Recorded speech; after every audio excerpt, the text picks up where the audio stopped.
¿Qué tal, amigos? Qué buena y linda oportunidad Dios nos da de seguir estudiando estos temas tan especiales.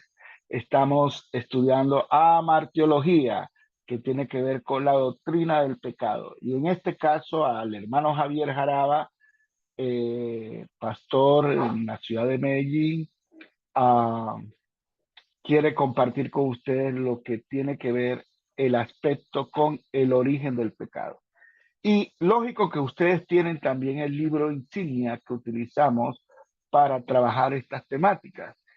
Quiero con base en este punto, el origen del pecado, mirar, después de mirar los pasajes bíblicos, poder compartir con ustedes aspectos fundamentales de este pensamiento que nos dejaron los autores, del por qué el pecado no tuvo comienzo en la tierra, sino que el primer pecado fue cometido en el cielo. Este es el planteamiento general de este punto del origen del pecado.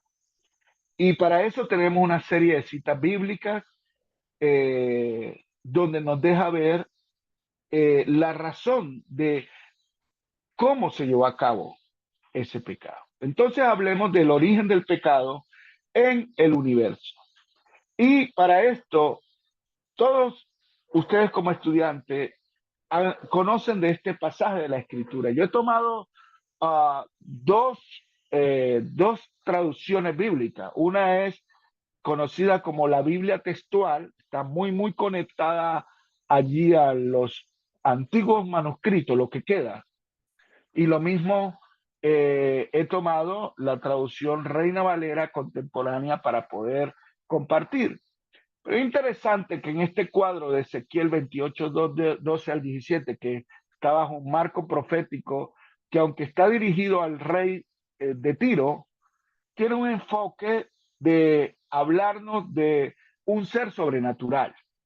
¿Y qué fue lo que llevó? Este ser sobrenatural se describe como alguien demasiado hermoso, con demasiadas cosas a favor, digámoslo así, lleno de unos privilegios que nadie más los tenía en cuanto a ser criatura en los cielos como la figura de un ángel. Es más, sobresalía entre los ángeles porque así como los ejércitos tienen diferentes escalones de ascenso para poder llegar a ser generales, así en la corte o en el ejército de Dios, entre los ángeles también habían ese tipo de ascenso, digámoslo así.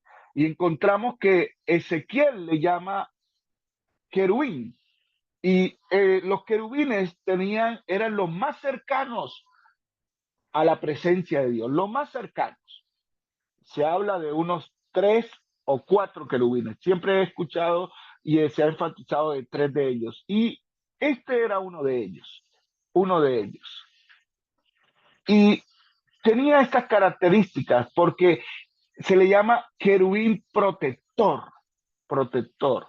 Pero en esta base bíblica encontramos acerca del origen del pecado en el versículo 14, cuando dice, a ti, querubín grande y protector, yo te puse en el santo monte de Dios, o sea, en el lugar más alto que Dios había establecido, y allí estuviste, te paseabas en medio de las piedras, pero dice el 15, desde el día en que fuiste creado y hasta el día en que se halló maldad en ti, eras perfecto en todos tus caminos. Wow, hasta el día.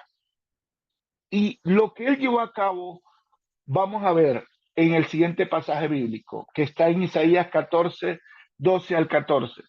Dice el versículo 13, tú que en tu corazón decías, subiré al cielo por encima de las estrellas de Dios y allí pondré mi trono. O sea, ¿qué fue la maldad que se llevó a cabo? Que su corazón se llenó de ambición, se llenó de envidia.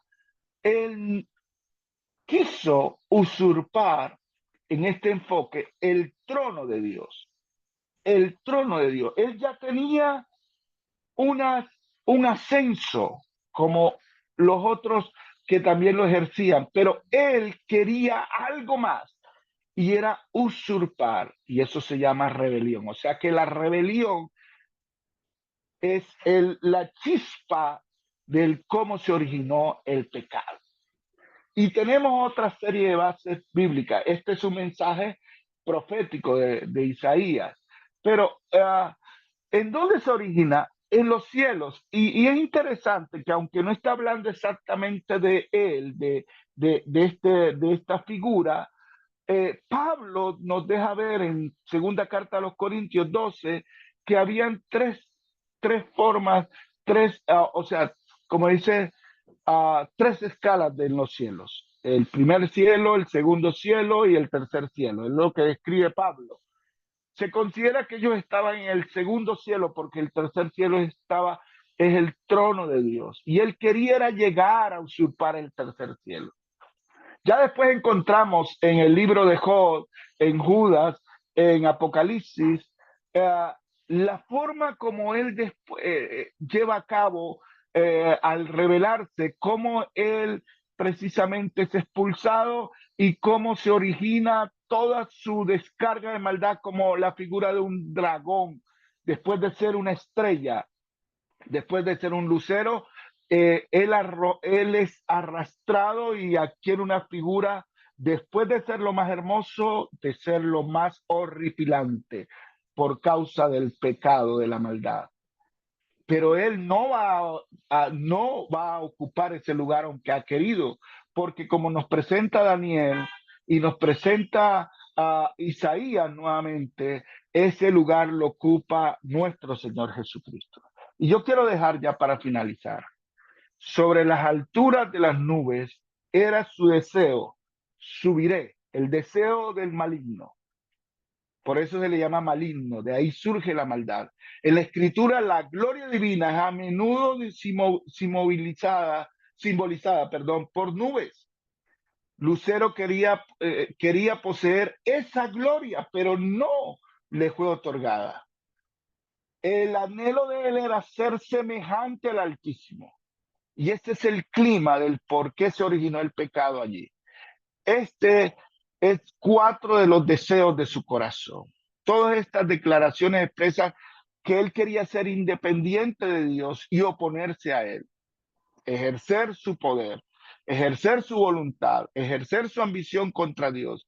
Si nos preguntamos cómo fue posible que el pecado hubiera entrado en un ambiente perfecto, la respuesta parece ser en cuanto a Lucero y los ángeles que cayeron con él, que su caída se debió a su revuelta deliberada y determinada en contra de Dios. Por último, ya para reflexionar, si el pecado se originó en los cielos, ¿afectó la santidad de Dios? Porque el pecado va en contra de la santidad de Dios. Muchas gracias. Dios les bendiga.